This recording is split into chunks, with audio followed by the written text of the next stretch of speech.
మీరు ఇనీషియల్‌గా అనుకున్న ఫస్ట్ చాయిస్ ఎవరు దానికి? చాయిసెస్ నిజంగా పర్సనల్లీ చాయిసెస్ అంటూ ఏం లేవండి. అంటే అంటే ముందు మీరు హీరోల ఫస్ట్ దగ్గర అనుకున్నప్పుడు ఒక ఇది అనుకుంటారు అంటే కదా! హీరోల దగ్గర తిరుగుతూ ఉన్నాను స్క్రిప్ట్ పట్టుకొని. ఇలాగ ఒక్కొక్క హీరోకి చెప్తూ వీళ్ళు చేస్తే బాగుంటుంది, వాళ్ళు చేస్తే బాగుంటుంది అని చెప్పి. బట్ ఒక్కొక్కరికి ఒక్కొక్క కైండ్ ఆఫ్ ఐడియా, పర్స్పెక్టివ్ ఉంటుంది కదా! హ్మ్. సో వర్కౌట్ వచ్చింది ఏం లేదు. నాకు పర్సనలీ కొద్దిగా నాకు అనిపించేది ఏంటంటే it's based on the director and his craft ఏదైతే ఉందో, అతని హీరోకి ఏదైతే హీరో దొరికితే ఆ హీరోని మన క్యారెక్టర్ తగ్గట్టు పోర్ట్రే చేసుకోవడం మన రెస్పాన్సిబిలిటీ. అనేది మన గౌతమ్ గారు ఎవరైతే ఉన్నారో ఆయన అసలు ఫెంటాస్టిక్ యాక్టర్. హ్మ్. Fantastic actor. పని తగ్గించాడు నిజంగా డైరెక్టర్గా ఆయన. అంత బ్యూటిఫుల్గా చేసి ఆయన సపోర్ట్ చేయడం వల్ల కుదిరింది. తిరగడం అయితే చాలామంది హీరోల ముందు తిరిగాను. ఓకే. యాహ్! సో ఇది మీరు ఎప్పుడు ప్రిపేర్ చేసుకున్నారు ఈ కథ? స్క్రిప్టా? ఆ! మే 14th అండి. 2020 మే 14th. 2020. ఐడియా ఆ రోజు ఫామ్ అయింది. మార్నింగ్ 7:33, 7:34 ఆ టైంలో. ఓకే. ఐడియా ఆ టైంలో ఫామ్ అయింది.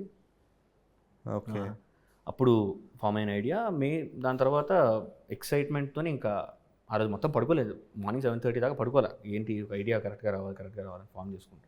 ఐడియా వచ్చిన తర్వాత ఇంకా ఆ ఎక్సైట్మెంట్‌తోని వచ్చిన కళ్ళలో నీళ్ళు, హ్యాపీనెస్‌తోని వచ్చిన నీళ్ళు ఇంకా గుర్తున్నాయి. ఓకే. సో మీరు ఫస్ట్ అప్రోచ్ అయిన ప్రొడ్యూసర్ రాహుల్ యాదవ్‌నా? లేదండి. ముందు తిరిగాను. ప్రొడక్షన్ హౌసెస్ తిరిగాను బాగానే తిరిగాను. ఓకే.